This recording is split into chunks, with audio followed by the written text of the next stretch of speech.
말씀 보겠습니다. 하나님 말씀 마태복음 16장 13절에서 19절 말씀입니다.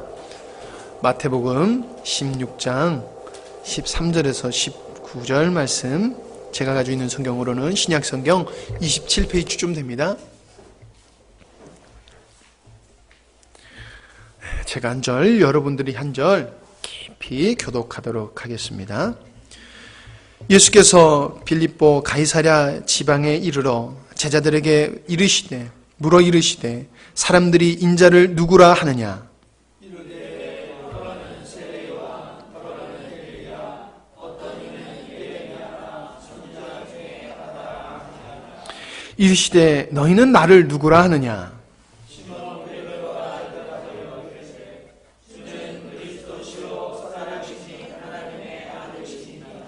예수께서 대답하여 이르시되 바요나 시몬아, 내가 보겠도다. 이를 내게 알게 한 이는 혈육이 아니요 하늘에 계신 내 아버지시니라. 또 내가 네게 이르노니 너는 그러라. 내가 이 반석에 내 교회를 세우니 범부의 권세가 이기리라. 같이 읽겠습니다. 내가 천국 열쇠를 내게 주리니 내가 땅에서 무엇이든지 매면 하늘에서도 매일 것이요 내가 땅에서 무엇이든지 풀면 하늘에서도 풀리리라 하시고 20절까지 읽겠습니다. 이에 제자들에게 경고하사 자기가 그리스도인 것을 아무에게도 이르지 말라 하시느니라. 아멘. 이 시간 말했던 하나님의 창조의 의도, 창조의 목적, 그건 교회다. 하나님의 집이고 하나님의 나라다. 그리스도의 신부라는 큰 타이틀을 가지고 계속 말씀을 나누고 있습니다. 그러기에 이미 우리가 많이 다루었던 말씀들이기 때문에 새로운 것이 아닙니다. 특별히 오늘도 그렇습니다. 그러나 여러분이 그냥 듣는 것으로 하면은 늘 들었던 말씀이지만은 말씀 속에 들어가서 여러분이 가만히 묵상하면서 말씀을 이렇게 듣다 보면은, 묵상하다 보면은 새로운 은혜가 여러분에게 임할 줄로 믿습니다.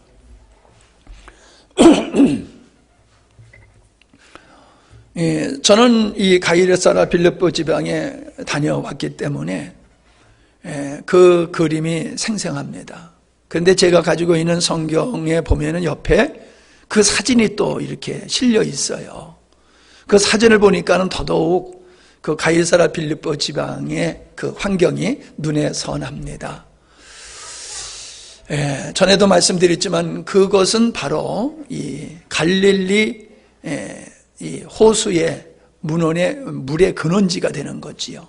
요단강이 바로 이 헬몬산에서 흐르는 물, 그 위에 그 눈들이 녹아가지고 땅속으로 스며든 다음에 이게 분출되어서 나오는 것이 바로 이 가이사랴 빌립보 지방이에요. 그래서 그냥 바로 물이 솟아가지고 큰 내를 이루고 그것이 요단강을 이루고 갈릴리 호수를 만들고 있는 거지요. 물 없으면은 죽습니다. 나무도 죽고 식물도 죽을 뿐만 아니라 동물도 사람도. 사막에 물이 없으니까는 생명이 없잖아요. 그러니까 물은 생명과 같은 거지요. 그러니까 이스라엘을 살리는 게 이 헬몬산에서 흐르는 이 물에 의해서 이스라엘이 산다는 거 너무나도 잘 압니다. 그것을 가지고 주님은 모든 사람이 사는 근원이 누구냐? 생명의 근원이 누구냐? 바로 생명의 근원이 이 우상단지가 아니고 내가 모든 생명의 근원이다라고 하는 말씀을 제자들에게 하시는 겁니다. 한번 생각해 보세요. 그것에 먼 거리까지 가셔서 예수님의 제자들을 쭉 앉혀놓으시고 돌 위에 한 사람씩 둘러 앉아가지고 이런저런 얘기하시다가 질문을 하셨겠지요. 사람들이 나를 누구라고 하느냐? 세례 요한이라고도 하고 에레미야라고 얘기도 하고 엘리야나 선지자 중에 한 분이라고도 말을 합니다. 그러니까 예수님은 그러면 너희는 나를 누구라고 하느냐라고 또 질문하시지요. 베드로가 성령에 감동된 베드로가 고백합니다.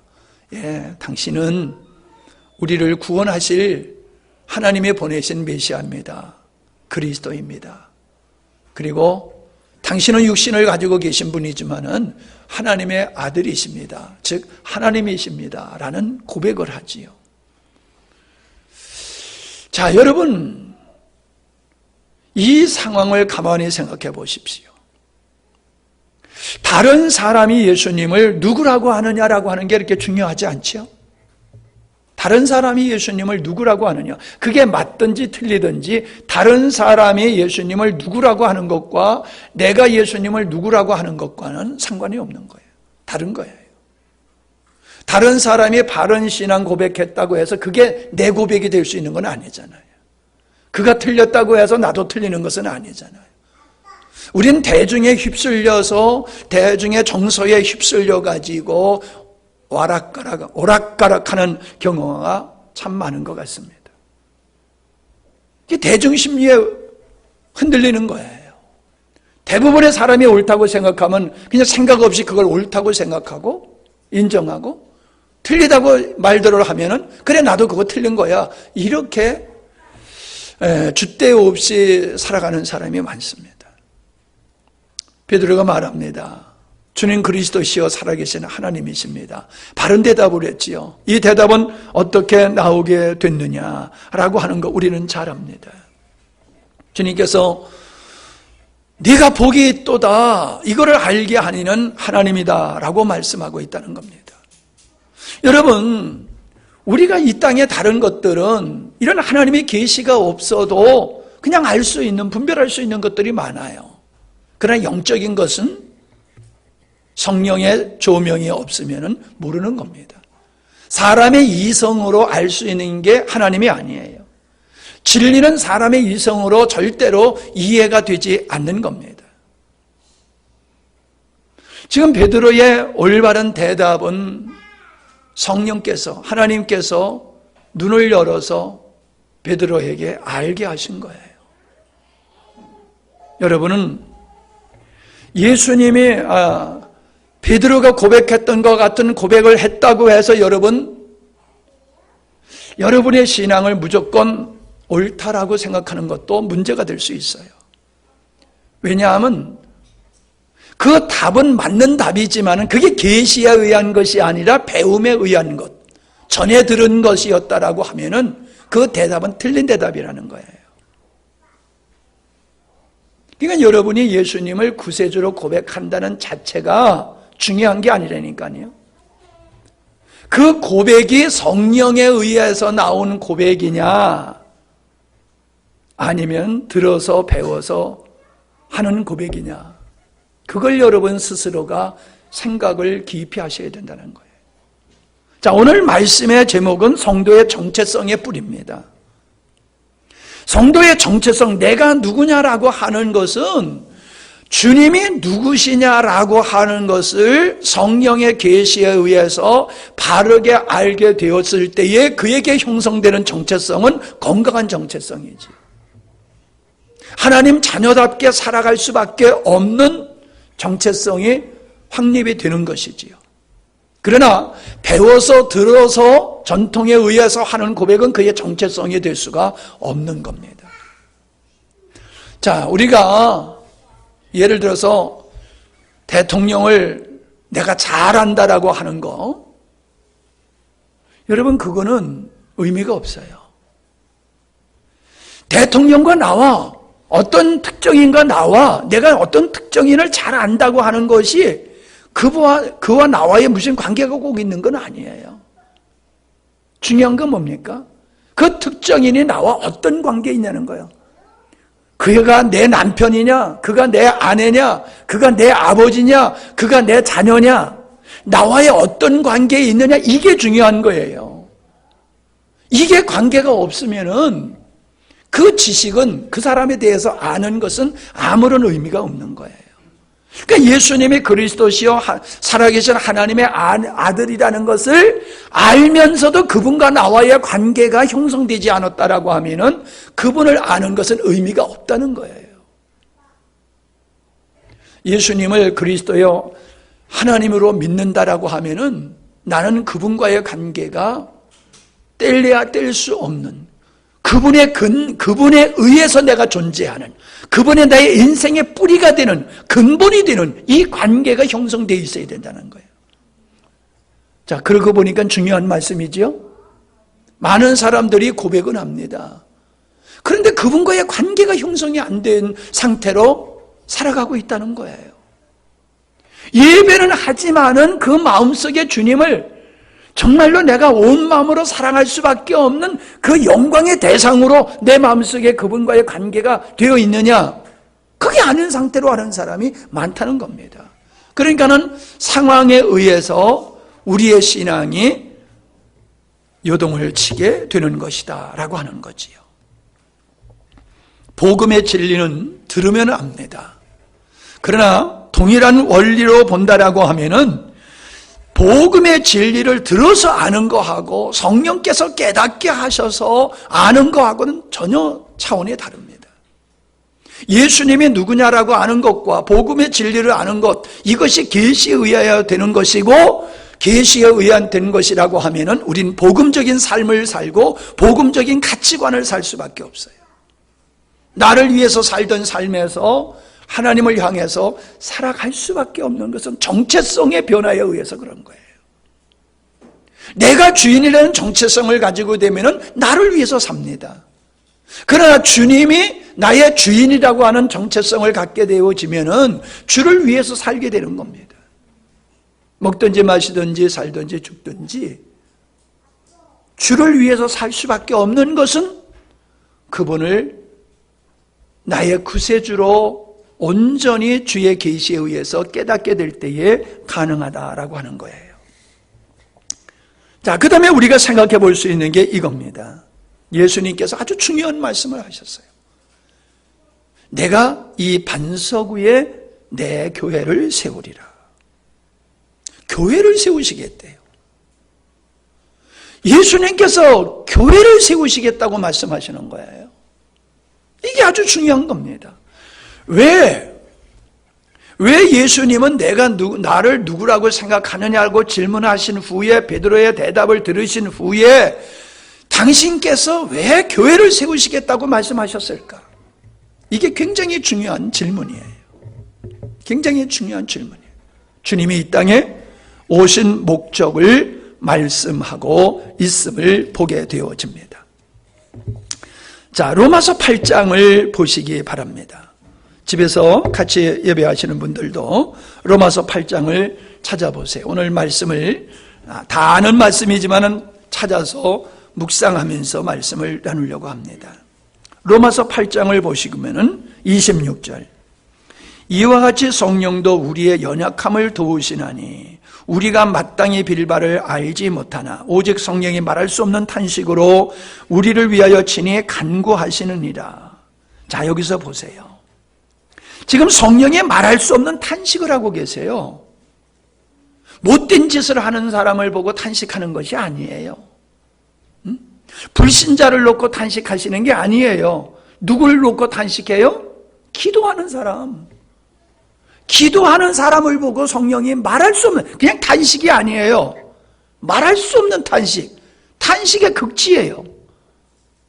기도 안 하는 자를 보고서 탄식하는 게 아니라 기도하는 자를 보고 주님이 탄식 정도가 아니라 말을 할 수 없는, 말로 표현할 수 없는 탄식을 성령이 하신대요. 이해가 얼렁 안 되잖아요.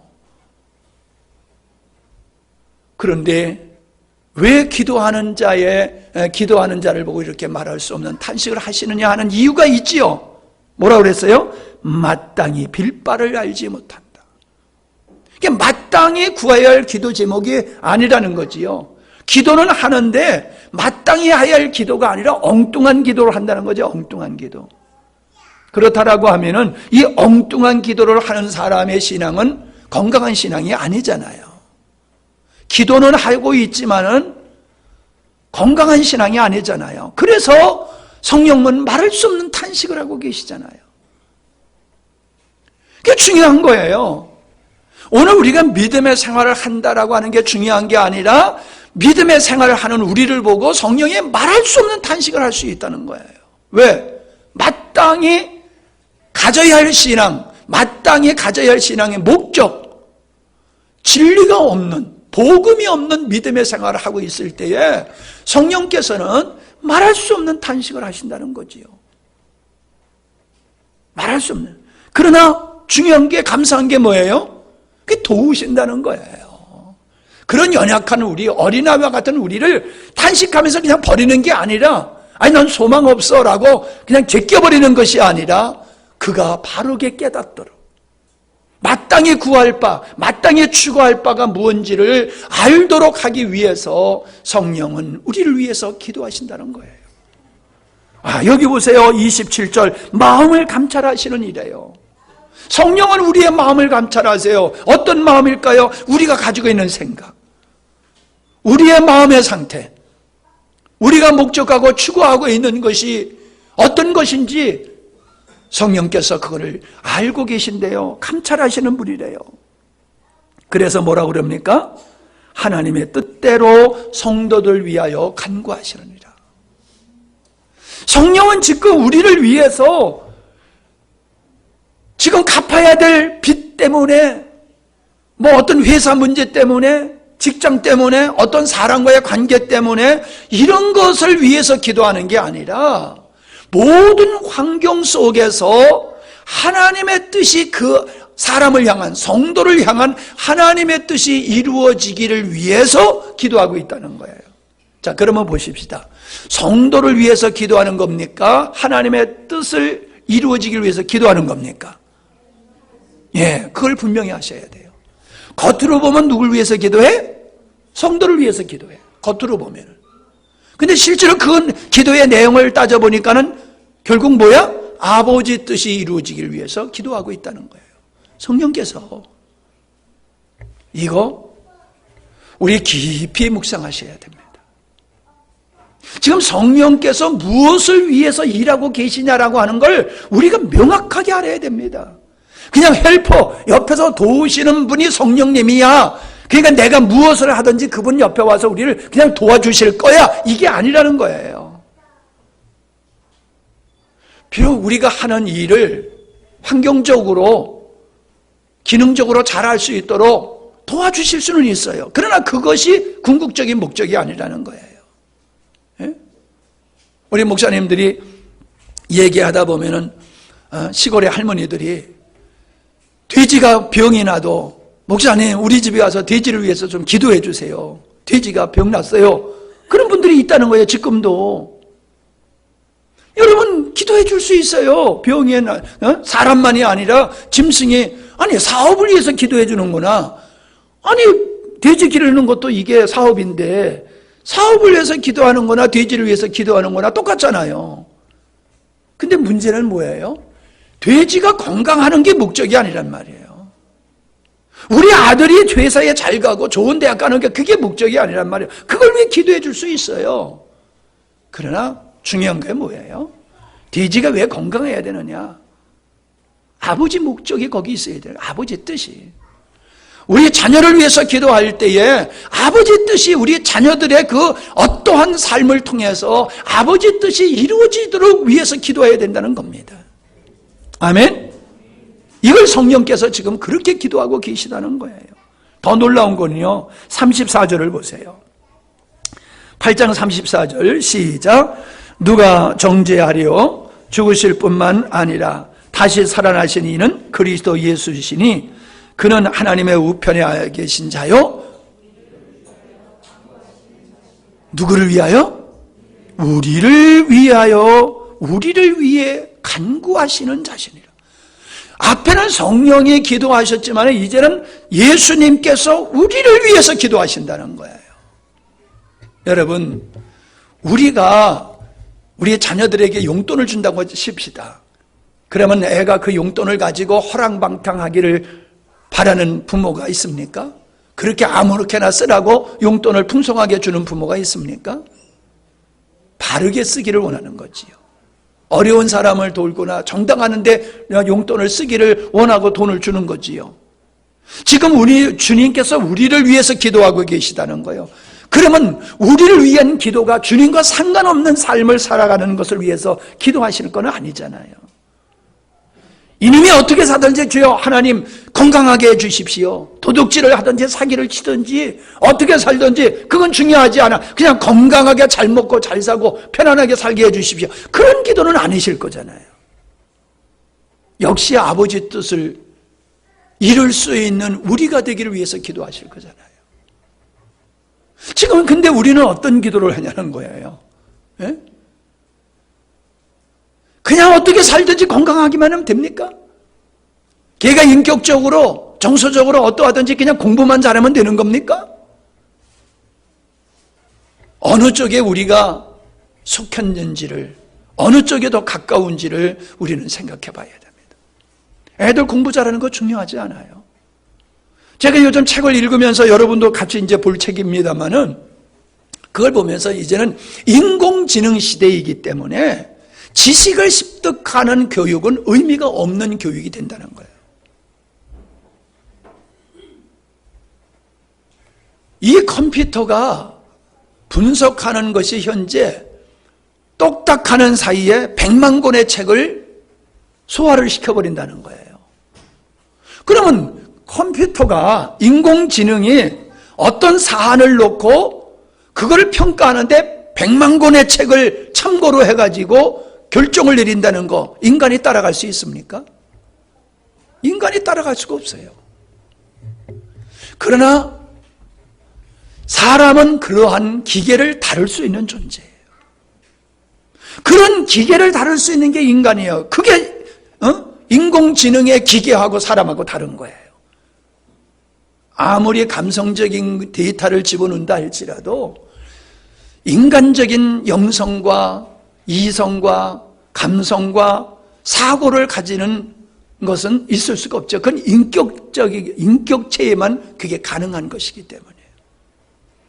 그렇기 때문에 못된 사람들은 그런 좋은 것을 가지고 나쁘게 사용하잖아요. 예? 뭐예요? 지난번에 선거 여론 조작한 거, 그거 뭐라 그래요? 드루킹. 그래가지고 그 좋은 기계를 해가지고 여론 조작을 나쁘게 했잖아요. 그러니까 기계가 기능이 인공지능에 의해서 가면 갈수록 아주 탁월하게 되는데 그거를 잘 사용하면 좋은 것이지만은 그걸 나쁘게 사용하면은 독이 되는 거란 말이에요. 다이나마이트를 만들었더니 이게 무기가 돼가지고 얼마나 많은 사람을 죽여요? 무기 만들려고 만든 게 아니잖아요. 근데 사람은 그 지식을 그렇게 사용하잖아요. 얘기가 자꾸 옆으로 가는데 중요한 게 뭡니까? 우리에겐 지식이 필요한 게 아니라는 거예요. 하나님께서 우리에게 원하는 것은 그 사람이 유능한 걸 원하는 게 아니라 거룩하고 의롭고 참된 것을 원하는 거예요. 사람다운 걸 원하는 거예요. 하나님의 사람다움, 그걸 주님은 더 원하시는 거예요. 그걸 위해서 주님은 그걸 위해서 지금도 기도하고 계시다라고 말씀을 하고 있다는 겁니다. 자, 그런데 내 교회를 세우겠다라고 하셨어요. 교회. 이게 바로 주님이 이 땅에 오신 목적이라는 거예요. 그러니까 성령이 우리를 위해서 기도하시고 주님이 우리를 위해서 기도하신다라고 하면은 내가 너희들을 위해서 기도하는 기도의 제목이 뭔지 아니? 아버지 뜻을 위해서 너희들을 위해서 기도하고 내가 너를 위해서 기도하는 궁극적인 목적이 뭔지 아니? 내가 세울 하나님의 나라, 그 교회에 참다운 백성 만들기 위해서, 영광스러운 교회를 이루는 성도를 만들기 위해서 아버지가 그것을 원하셔. 내가 그것을 위해서 기도하는 거야. 그 말씀을 하고 있는 겁니다. 여러분 보시다시피 성령이 말할 수 없는 탄식으로 기도하시는 거나 예수님의 기도하시는 거나 그 주에, 그 가운데 말씀이 뭐예요? 우리를 미리 예정하시고 미리 선택하시고 그를 구원하셔서 의롭게 하시고 의로운 우리를 갖다 영화롭게 한다는 말씀이 거기 들어있잖아요. 이것이 하나님의 뜻이라는 거예요. 이것이 성령께서 알고 있는 아버지 뜻이고 이것을 위해서 주님은 기도하고 계시고 이것을 예수님께서 빌립보 가이사랴에서 제자들에게 내가 할 일이 뭔지 알아? 내가 할 일은 이 땅에 교회를 세우는 일이야. 나는 그것을 위해서 이 땅에 왔고 그것을 위해서 나는 죽게 될 거야 라고 말하니까는 베드로가 예수님 죽으시면 안 됩니다 그러는 거예요. 예수님은 죽으셔야 돼요. 예수님이 죽으시는 것은 그냥 죽는 게 아니잖아요. 아버지의 뜻, 이 땅에 주님의 교회를 세우기 위해서 예수님은 죽으셔야 되는 거잖아요. 반드시 죽으셔야 되는 거잖아요. 근데 베드로는 그걸 가로막고 있잖아요. 그러니 여러분, 얼마나 그게 사단적인 겁니까? 아버지의 뜻을 이루겠다고 하는데 그걸 하지 말라고 베드로가 지금 인간적인 정으로 그걸 막고 있잖아요. 아니면 자기의 어떤 계산에 의해서 막고 있잖아요. 그럼 생각해 보세요. 베드로가 예수님 죽으시면 안 됩니다라는 말은 예수님 교회를 세우지 마십시오라고 하는 말과 같은 거예요. 교회를 세우시겠다는 아버지의 뜻은 그에게 안중에도 없는 거예요. 그게 사탄이라는 거예요. 그게 사탄이라는 거예요. 좀 뜨끔하지 않으세요? 뜨끔하지요. 예. 예수님은 빌라도에게 재판을 받으실 때에 내가 유대인의 왕이냐 하니까 맞다. 근데 내 나라는 이 땅에 있는 게 아니다 라고 말씀하셨어요. 이 땅에 있지 않는 나라가 어떤 나라입니까? 그게 하나님의 나라예요. 좋은 예를 든다라고 하면 로마 카톨릭이에요. 카톨릭은 하나의 국가입니다. 그래서 교황청에서 대사를 각 나라에 파송하잖아요. 나라가 왕이 대사를 파송하는 것 같이 카톨릭에서는 교황청에서, 대한민국에도 교황청에서 대사를 보내와 있단 말이에요. 그러니까 카톨릭 신자들이 백성이야. 카톨릭 교황은 왕이고 국가의 수반이고 그 다음에 카톨릭 신자들은 카톨릭의 국민과 같은 거예요. 나라는 없어요. 땅은 없어요. 그러니까는 카톨릭이라고 하는 이 국가가 이 땅에 있지만은 이 땅에 속한 게 아니에요. 세상적인 나라하고 다르잖아요. 똑같아요. 교회는 이 땅에 있어요. 그러나 이 땅에 속한 존재가 아니에요. 신비한 존재지요. 하늘에 속한, 유일하게 이 땅에 있지만은 하늘에 속한 존재가 교회다라고 하는 겁니다. 여러분, 주님의 나라의 백성에 들지 아니하면 마귀 백성일 것이지요. 주님의 몸의 지체에 들지 않았다라고 하면 그건 가라지이고 쭉정일 뿐입니다. 바로 구원받은 성도는 주님이 세우시는 교회를 이루는 존재들이다. 하나님의 집을 짓는 건축 재료다라고 하는 것을 우리는 알게 됩니다. 베드로전서 2장에 보면은 베드로전서 2장을 보시기 바랍니다. 예수님을 산돌이다라고 말씀하시고 모퉁이 돌로 비유하고 계십니다. 돌은 건축을 위한 재료로 말씀하시는 거지요. 그리고 돌들로 집을 세우기 위해서는 반드시 모퉁이 돌이 있어야 된다는 거예요. 4절로 9절의 말씀을 눈으로 쑥 보시기 바랍니다. 이 모퉁이 돌을 대신은 예수님은 사람들에게 버림받으셨다는 거지요. 왜 버림받으셨어요? 예수님은 영적으로나 필요한 분이지 육적인 것을 위해서 살아가는 사람한테는 전혀 필요 없는 돌이에요. 여러분, 필요한 돌이 있고 필요치 않는 돌이 있잖아요. 돌로 싸보세요. 우리 조광재 집사님 돌을 싸다 보면은 그걸 많이 느낄 거예요. 예? 큰 돌이 필요해. 어떤 데는 작은 돌이 필요해. 작은 돌이 필요한데 큰 돌 필요 없어요. 버리는 거예요. 큰 돌이 필요해. 작은 돌 필요 없어요. 아무리 많아도 소용없어요. 큰 돌이 필요하지요. 육신을 위해서 살아가는 사람은 하나님의 나라에, 하나님의 집에 모퉁이 돌 대신 예수 그리스도가 필요가 없는 거예요. 그러니까 사람들이 버리는 거지요. 그러나 사람들에게, 육체를 따라 사는 사람들에게는 버려운 예수님이 돌이지만은 그 돌은 하나님의 나라를 세우는, 하나님의 집을 세우는, 교회를 세우는 모퉁이 돌이 되시는 분이 예수님이다라고 하는 거예요. 그러면서 하시는 말씀이 뭐예요? 너희들도 보배로운 산돌같이, 4절입니다. 사람에게 버림받았으나 하나님께는 택하심을 입은 보배로운 산돌이신 예수님께로 나와 너희도 산돌같이 신령한 집으로 세워지고. 너희도 산돌. 죽은 돌이 있고 산돌이 있어요. 예수님은 산돌이에요. 그래서 예수님께 속한 돌들은 산돌로 바뀌어지는 거지. 하나님의 성전을 짓는 돌들은 산돌이지 죽은 돌이 아니에요. 죽은 돌이 아니에요. 그래서 산돌로 만드시는 게 이게 구원이에요. 산돌로 만들어서 건축 재료로 만드는 것이 우리를 구원하시는 거예요.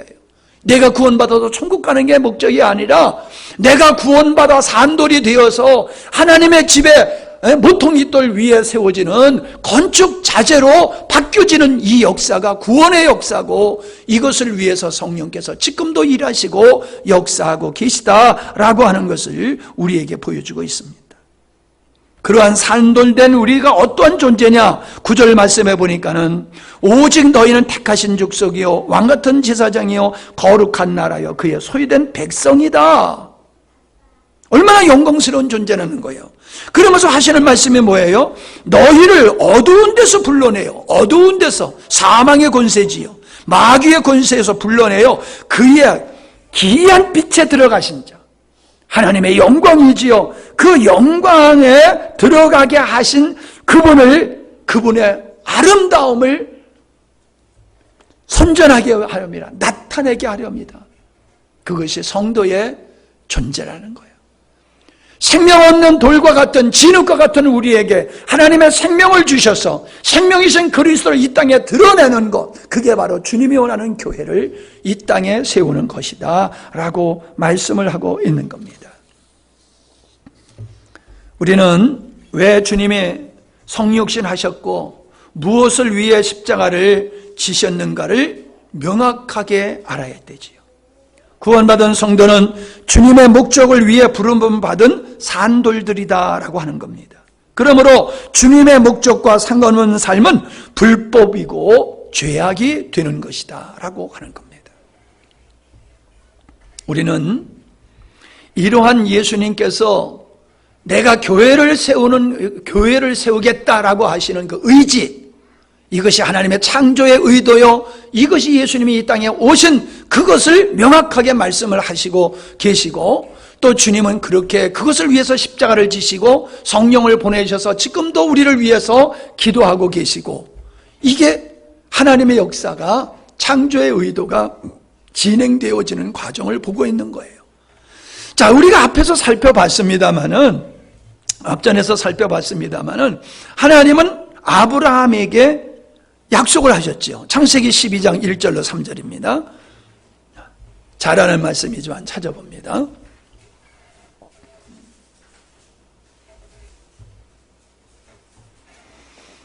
예.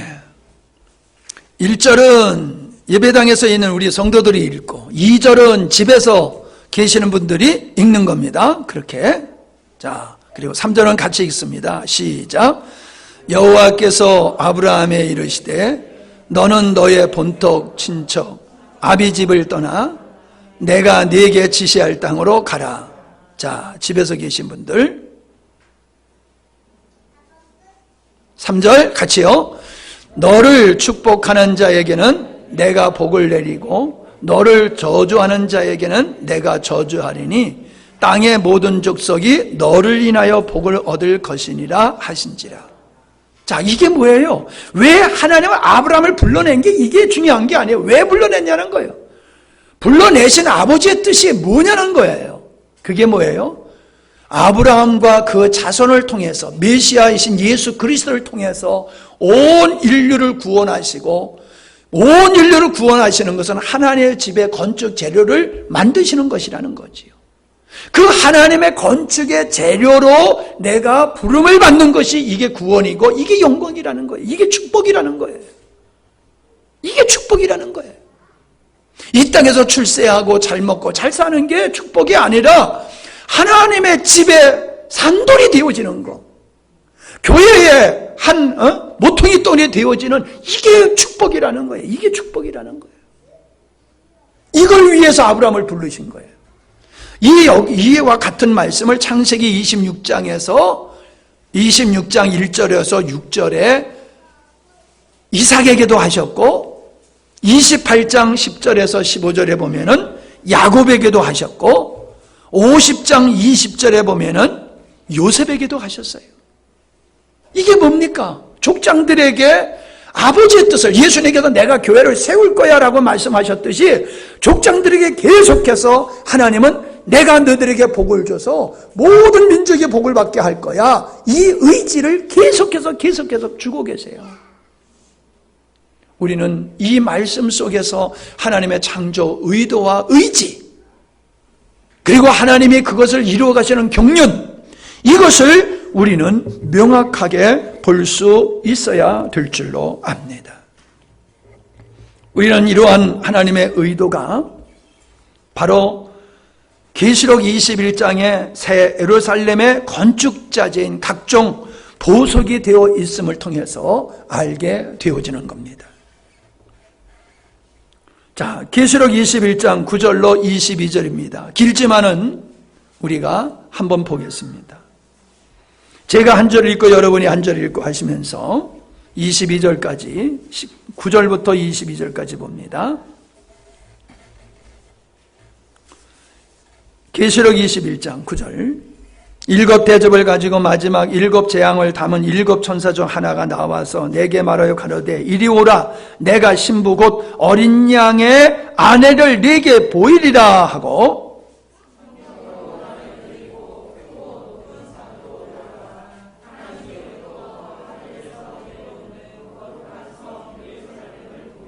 거기 보니까는 어린 양이 보이는데 그 어린 양의 아내를 보는데 그 어린 양의 아내가 거룩한 성 예루살렘이더라, 이 말이에요. 11절.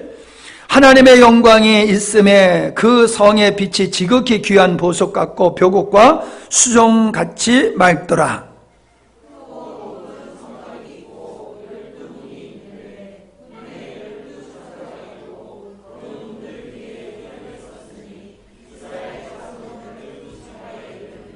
예, 성곽이 있고 거기 성곽에 문이 12문이 있는데 12지파의 이름이 거기 있더라는 거예요. 자, 13절. 동편의 세 문, 북편의 세 문, 남편의 세 문, 서편의 세 문이니.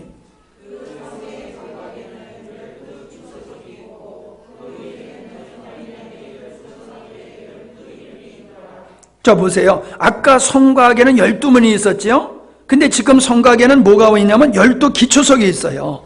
그 성곽을 쌓았는데 기초석이 있는데 그 기초석의 이름은 12사도들하는 거예요. 재미있잖아요. 구약의 12지파 이름, 신약의 사도들의 12사도의 이름이 거기 있더라는 거예요. 15절입니다. 내게 말하는 자가 그 성과 그 문들과 성곽을 청량하려고 금 갈대를 가졌더라.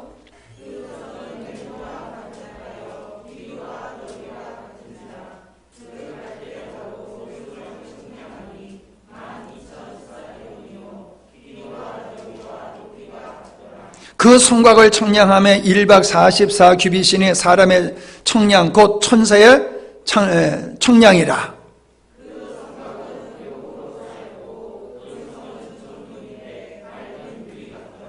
자, 이제 성곽에 대한 것이 나오죠. 그 성곽의 기초석은 각색 보석으로 꾸몄는데 첫째 기초석은 벽옥이요, 둘째 남보석이요, 셋째는 옥수요, 넷째는 녹보석이요.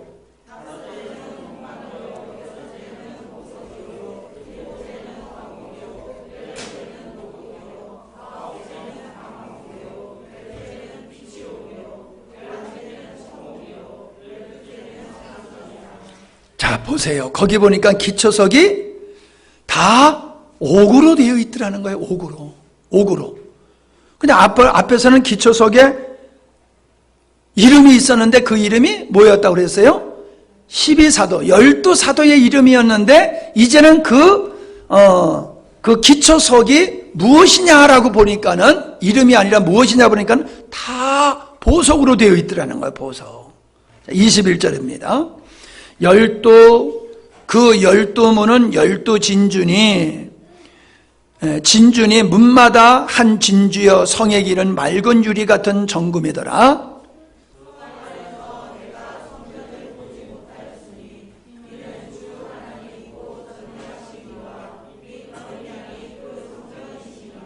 자, 앞에서 보니까는 12문에는 12지파의 이름이 있었는데 이 뒤에는 12문이 진주로 되어 있더라라고 얘기를 하고 있습니다.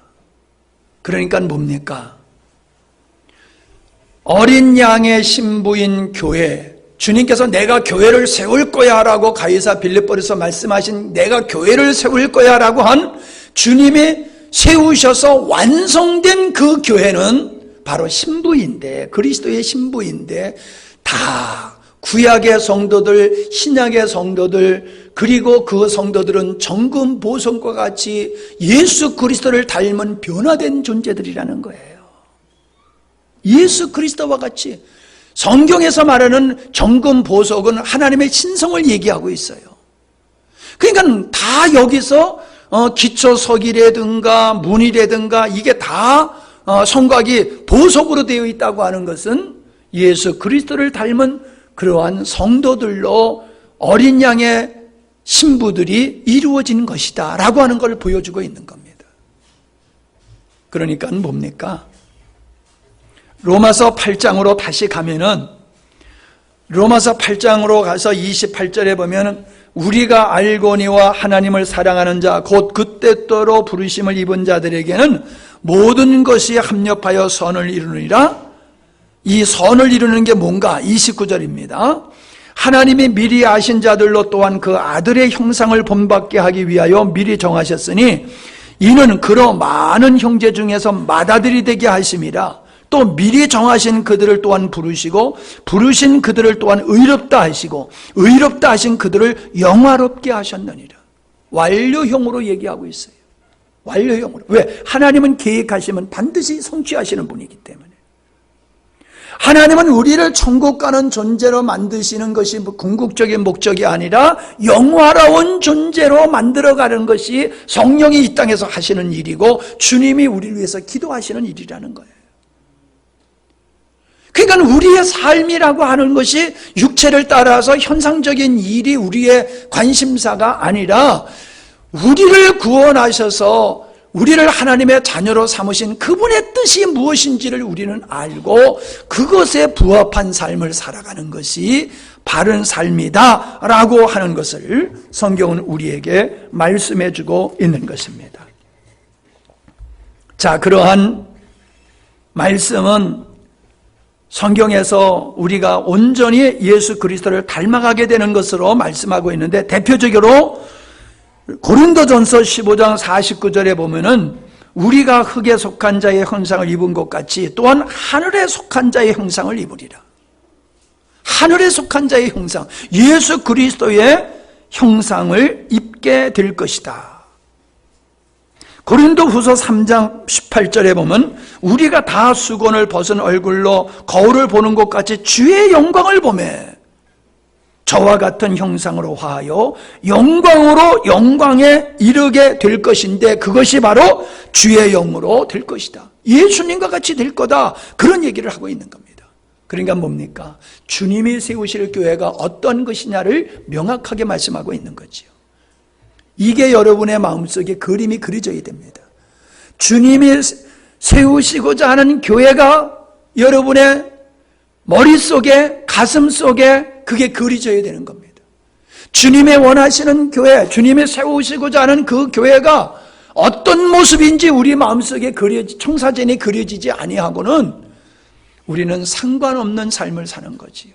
그게 불법이고 악합니다라고 하는 겁니다. 자, 그 교회를 가리켜서 이렇게 말씀하고 있어요. 내가 천국 열쇠를 네게 주겠다. 네가 만일 하늘에서 매면 땅에서 매일 것이고 네가 하늘에서 풀면 네가 땅에서 풀면 하늘에서도 풀릴 것이다. 이게 무슨 얘기입니까? 간단히 얘기하면 하늘과 땅이 하나 되는 상태를 말하고 있는 거예요. 머리와 몸이 다르지 아니한 것 같이 하늘에 계신 주님과 땅에 있는 그분의 몸인 교회가 다른 존재가 아니라는 거예요. 그래서 머리에 붙어있는 몸이 머리의 모든 것을 알고 행하듯이 땅에 있는 교회는 하늘에 있는 머리이신 그리스도와의 연합의 공동체를 이루어서 일치하다는 거예요. 연합체라는 거예요. 연합체. 그러니까 교회가 말하면은 하늘에서 움직일 수밖에 없는 거예요. 이건 교회가 주의 영 안에 있을 때의 얘기를 하는 거지요. 교회가 엉뚱한 자리에서 하는 것이 말고요. 그 예가 뭡니까? 성전의 미문에 앉아있는 자를 향해서 베드로가 일어나 걸으라고 그랬잖아요. 명령했잖아요. 일어나 걸으라. 그때 일어나 걸었잖아요. 왜? 땅에서 푸니까는 하늘에서 풀어지는 역사가 이루어지니까는 앉았던 자가 일어나게 됐잖아요. 아나니아와 삽비라를 묶어버렸잖아요. 네가 성령을 속이는구나. 죽음을 선포했더니 그냥 아나니아와 삽비라가 죽어버렸잖아요. 그냥 매버리는 거예요. 교회가 매버렸어요. 그랬더니 하늘에서 매는 역사가 일어나는 거예요. 그러니까 아나니아와 삽비라가 죽어버린 거예요. 여러분, 교회는 그렇게 신령한 존재입니다. 그러니까 주님의 온전한 온전한 몸을 건든 존재는요, 하나님을 대적하는 거하고 똑같은 겁니다. 교회가 엉터리면은 그거 중요하지 않아요. 근데 정말로 하나님의 사람, 정말로 주님의 몸된 교회로 거룩한 온전한 교회로 서가는 그 교회를 핍박하고 그 교회를 대적하고 그런 사람을 대적하는 사람은 하나님께 저주를 받을 수밖에 없어요. 왜? 하늘의 존재와 땅의 존재가 하나 된 존재가 그 교회이기 때문에 그래요. 그래서요, 우리가 함부로 하나님의 사람들을, 목회자나 하나님의 사람을 평가하는 것은 아주 두려운 일입니다. 다윗이 하나님의 기름 부은 자를 내가 손대는 것이 이게 하나님이 원치 않는 거라고 하는 그 생각이 어디서 나왔습니까? 하늘의 존재와 땅의 존재가 하나인 것을 보기 때문에 그런 거예요. 요즘 사람들이 목회자를, 영적인 사람들을 아주 가볍게 여기는 경우가 있습니다. 그거는 하늘의 존재와 땅의 존재가 하나 된 상태를 모르기 때문에 그러는 거예요. 교회를 향해서 함부로 얘기하고 함부로 교회를 흔드는 존재가 있습니다. 여러분, 이 땅의 교회를 핍박하는 존재는 많았어요. 그러나 그거는 역사 속에 다 묻혀버렸습니다. 그러나 주님이 세우셨던 교회는 여전히 존재하고 앞으로도 교회를, 이 땅의 수많은 사람과 권력자들이 교회를 박해할 것이지만은 그들은 없어지지만 교회는 없어지지 않습니다. 왜요? 주님이 그 길을 세워 가시기 때문에. 내가 교회를 세우리라. 주님이 그 교회를 세울 것이고 주님이 그 교회를 완성하실 것이기 때문에 누가 교회를 핍박해도 교회는 없어지지 않습니다. 교회는 완성될 겁니다. 영화로운 존재로 완성될 겁니다.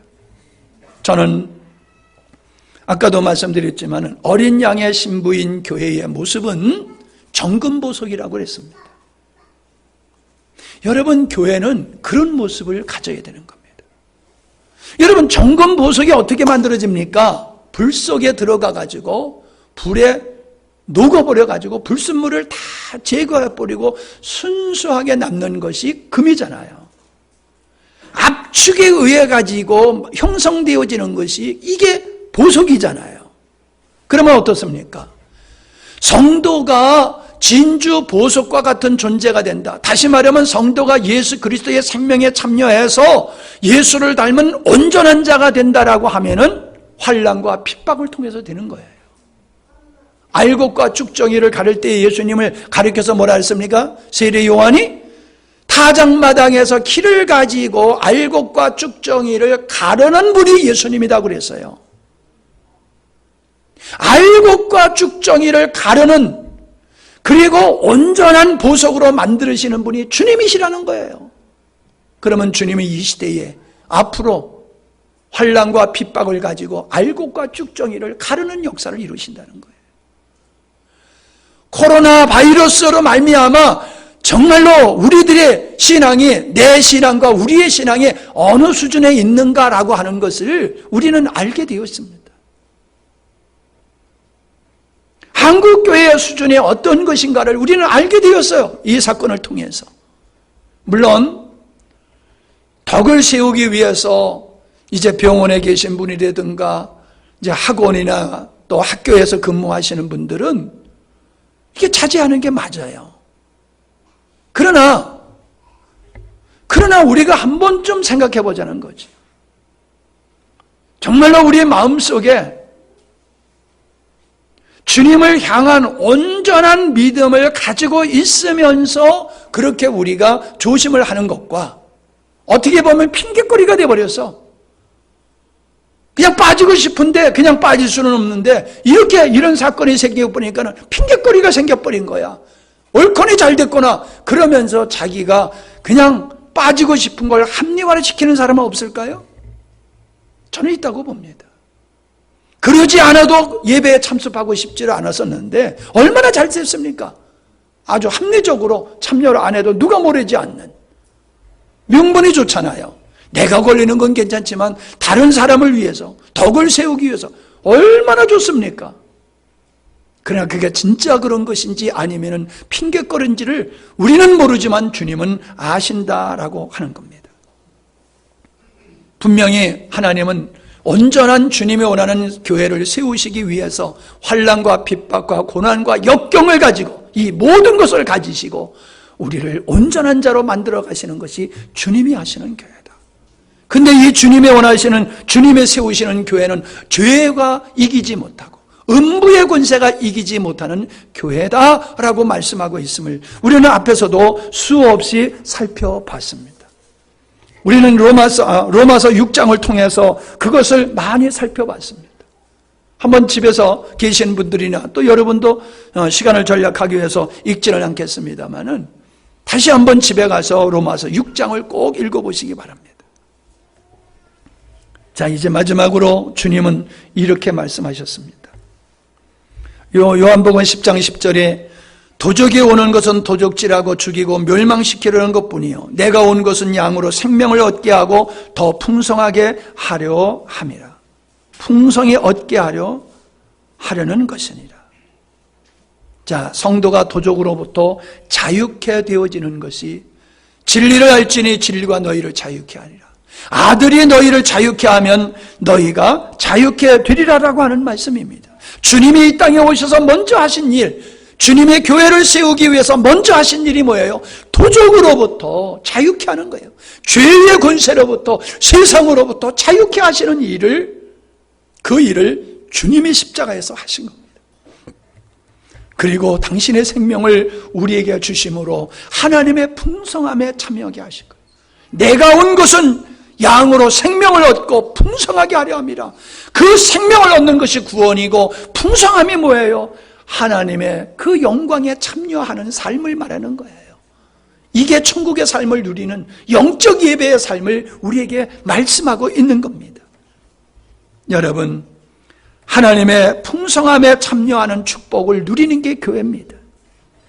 이것은 세상의 어떤 것과도 바꿀 수가 없습니다. 무엇과도 바꿀 수가 없는 겁니다. 하나님의 영광에 참여하는 삶, 예배에 참여하는 삶, 이것이 얼마나 영광스러운지 몰라요. 비록 고난과 환난과 핍박을 당한다 할지라도 그것으로 말미암아 하나님이 원하시는 그 사람, 그 주님이 만드시는 그 교회에 내가 한 산돌로 내가 지어져 간다라고 하는 것은 영광스러운 것이라는 거예요. 영광스러운 것. 이것을 우리 성도들이 모르면 정체성이 세워지지 않는 거예요. 이것을 성도들이 알아야 됩니다. 이것을 우리가 온전히 알아야 됩니다. 그래야지 내가 무엇을 위해서 어떻게 살아야 되는가라고 하는 것이 이게 답이 나오는 거예요. 답이 나오는 거예요. 결론을 짓습니다. 성도는 그 정체성의 뿌리를 하나님의 창조 목적, 창조 의도에다 둬야 됩니다. 우리의 삶의 방향과 목적은 예수님께서 교회를 세우시겠다고 하신 그 지금도 그 교회를 세워가시는, 건축하고 계시는 그 주님의 역사에 우리는 동참하는 것을 감사하고 영화롭게 생각하고 적극적으로 동참하는 것이 성도의 삶인 줄로 믿습니다. 아멘. 기도하십니다. 우리 함께 감사함으로 나아가십시다. 하나님, 우리에게 주님이 원하시는 하나님의 집의 산돌로 우리를 만들어 가시고 어린 양의 아내인 신부로 만드는 그 거룩한 성 예루살렘과 같은 정금 보석과 같이 우리를 만들어 가심을 감사합니다. 이것이 우리의 신앙의 목적이 되게 하시옵소서. 나의 영적 현주소가 왔다 갔다 하지 않게 하시고 이것을 바라보며 흔들리지 아니하고 나가는 우리의 믿음이 되게 하옵소서. 함께 기도합니다. 존귀하신 아버지 하나님, 이 한 시간에도 우리 주님의 의도를, 주님의 그 일하심이 무엇을 위한 것인가를 살펴보았습니다. 들어가는 것이 되지 않게 하시고 성령께서 각자의 마음속에 깨닫게 하시는 은혜를 인하여서 알게 하옵소서. 이 일을 이루기 위해서 주님은 여러 가지의 환경과 사건들을 가지고 이런 일을 이루어 가심을 우리가 명확하게 보게 하시고 그저 평안만을 추구하는 자가 아니라 고난 속에서 하나님의 의가 이루어지기를 사모하며 나가는, 두려워하지 아니하고 떨지 아니하는 믿음으로 온전히 서가는 저희들이 되게 하여 주시옵소서. 감사합니다. 영광 받으시기를 간구하옵고 우리의 영광스러운 교회가 주님이 원하시는 그런 교회로 서가게 해 주시옵소서. 예수님의 이름으로 기도하옵나이다. 아멘.